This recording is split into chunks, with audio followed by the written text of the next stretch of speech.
welcome back to my channel. Let's talk about Marvel. So my husband and I decided at the beginning of this year we were going to rewatch all the Marvel movies. What is it, like 22, 23 Marvel movies. And we were going to watch them in chronological order. So we all know that they came out in phases like 1, 2, and 3.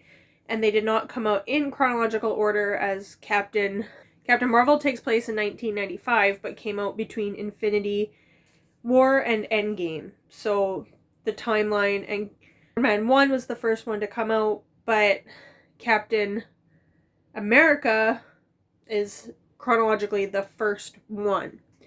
So we decided we were going to watch it in that order. So far we've watched Captain America, Captain Marvel, Iron Man 2, The Hulk, Thor, and Avengers.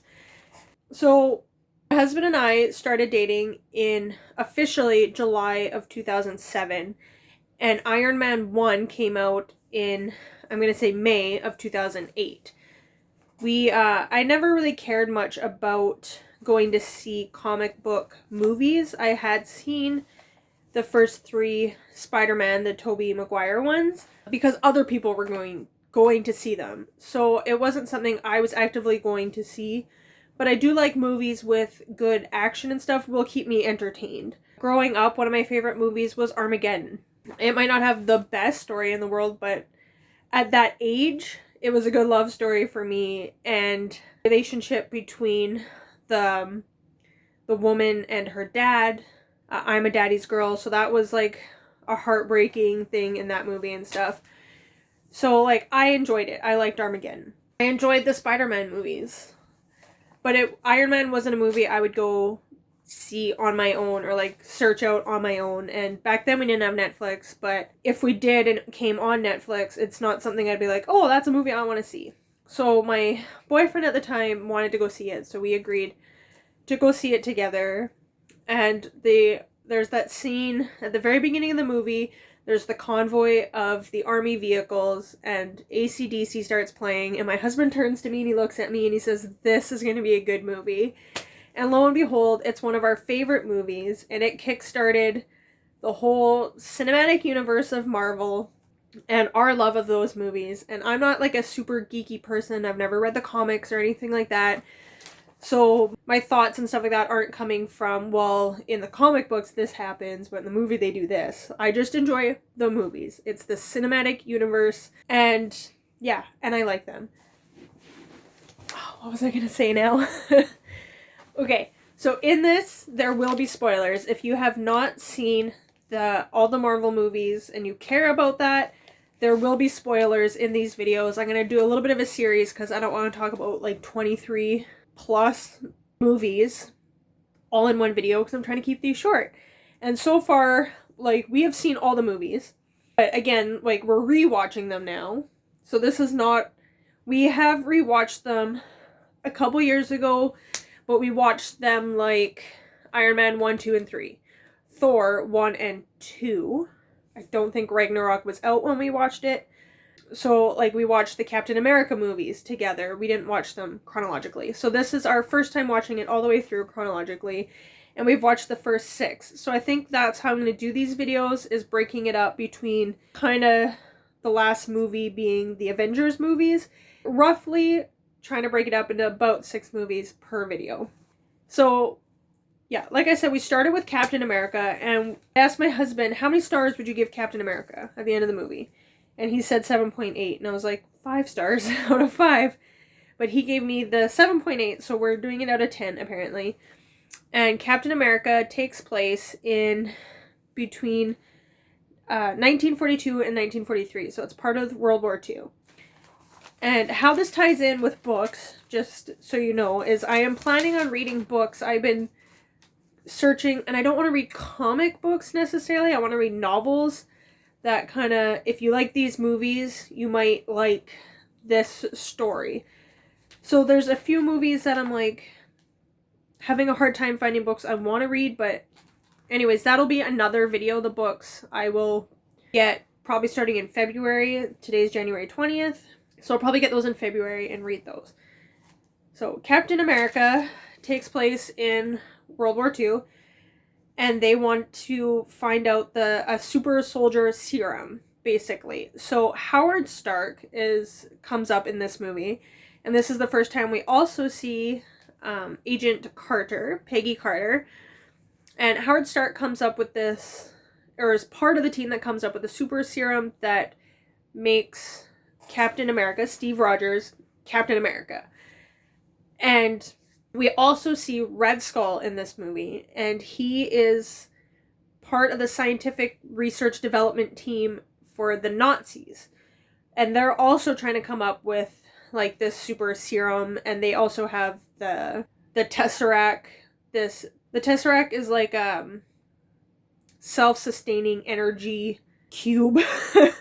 It's one of the Power Stones, or one of the Infinity Stones, and the Power Stone.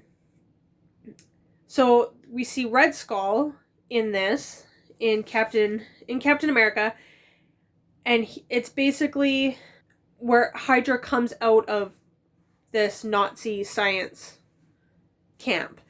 So we see Red Skull, and at the end of the movie, he touches the Tesseract, and like my husband says, the cosmos basically open up, and he gets beamed into the cosmos.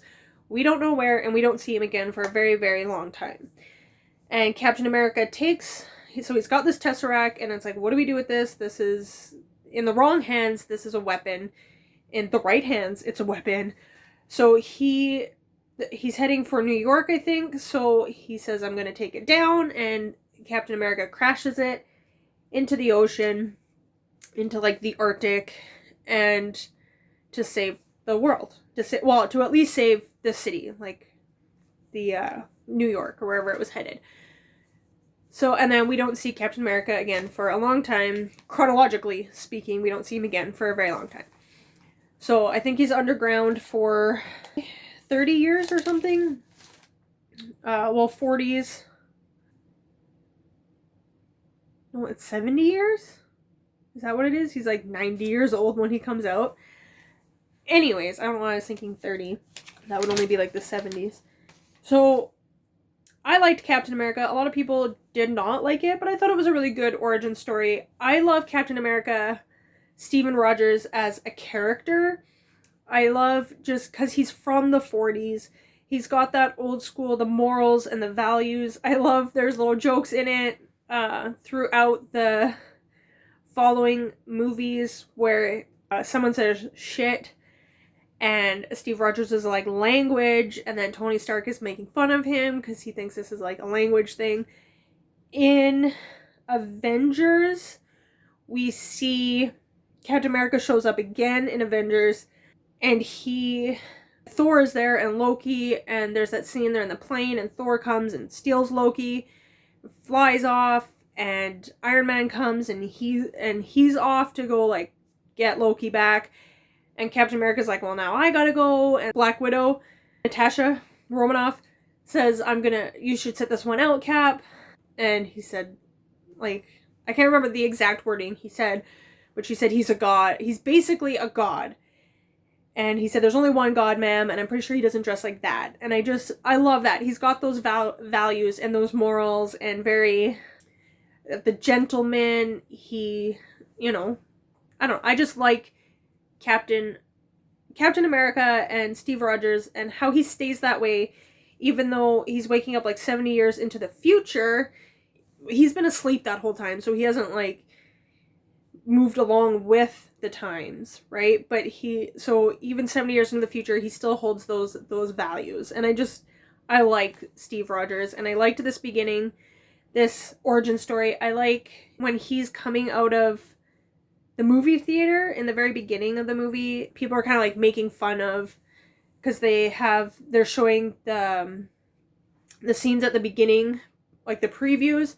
It's trying to get you to sign up for the war and stuff like that, and people are like heckling and saying, just get on with the movie, and Steve Rogers causes a fight with these people, and they're punching him, they're beating him down, he's falling down, and he keeps getting up, and he keeps getting up, and he says, I can do this all day. And you see that again throughout the movies where Steve Rogers, Captain America, is involved. You see him do that all the time. He continues to get up, and he continues to get up, and he says, I can do this all day. So, yeah, I just think that's awesome.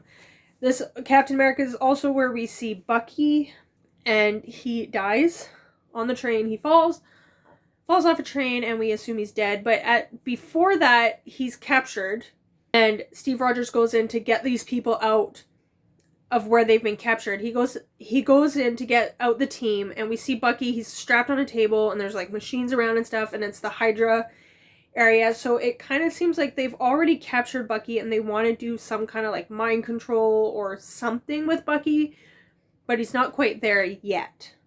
Steve Rogers saves him, and then they're fighting again at one point, and Bucky falls off the train and dies. So following, what I like about rewatching these movies and stuff is I'm kind of like taking notes, having seen all the movies, and we know what happens, and we know if somebody like Red Skull shows up again, or does Bucky show up again, or Captain America and stuff.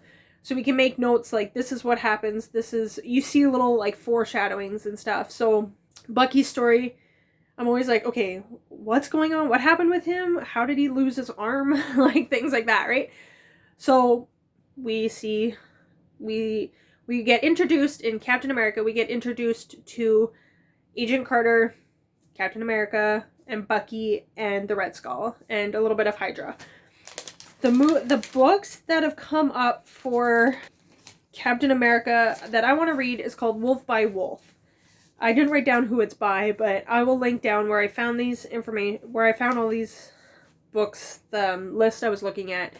Most of them, the one list I was looking at is YA books, and I don't mind YA books, but I don't really read a lot of fantasy or like high sci-fi books.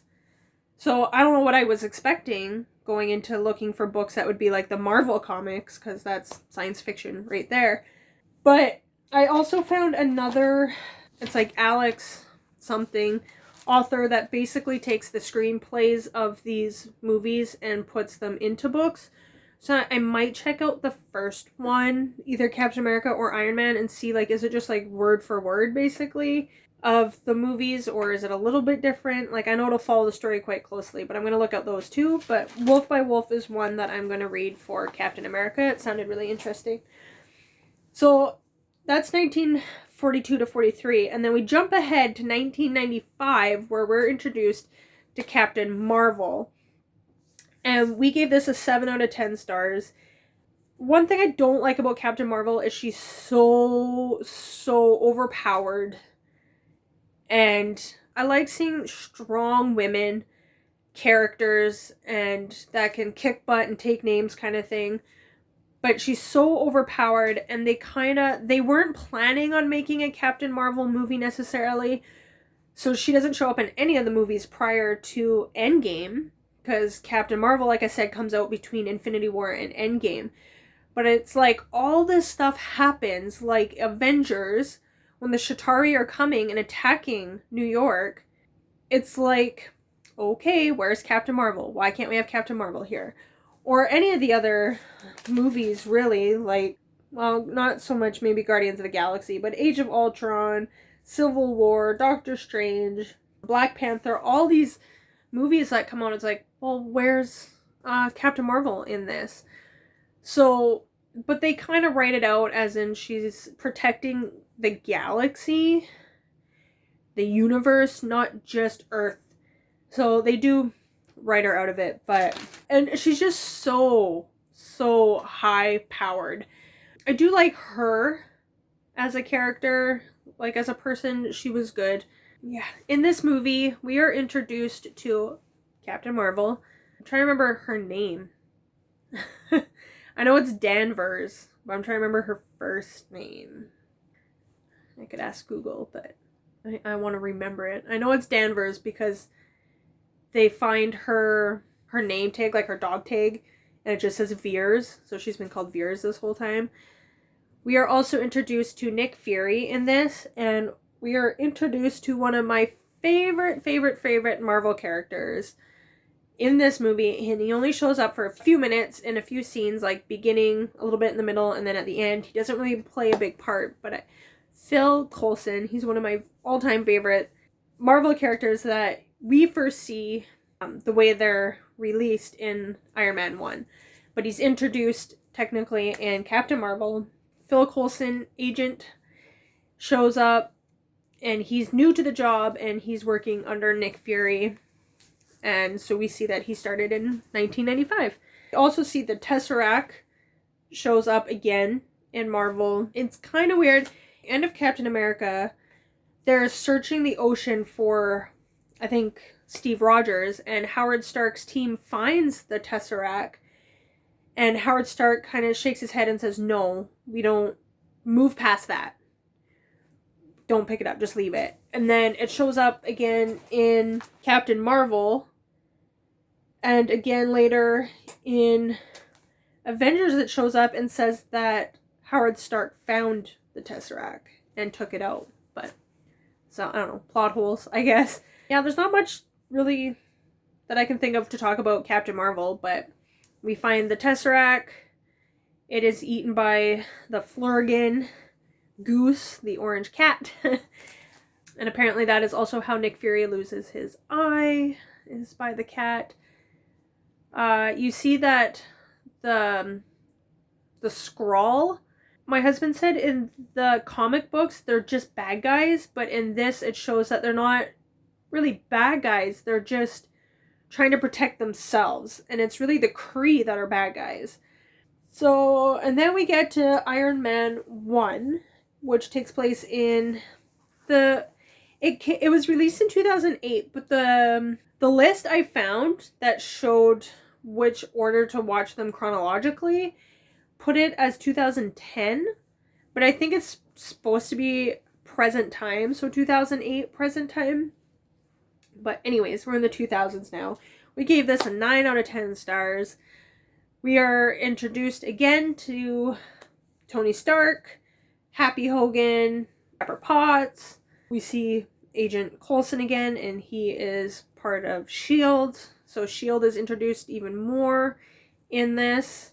Oh, I should go back. In Captain America, we're introduced to Agent Peggy Carter, and Marvel also did the Agent Carter TV series, and they did 2 seasons, and I believe they canceled it and put out the Inhumans, and they did 1 season of the Inhumans. It did not do well, it was not good, and then they should have gone back to Agent Carter, just gonna say that.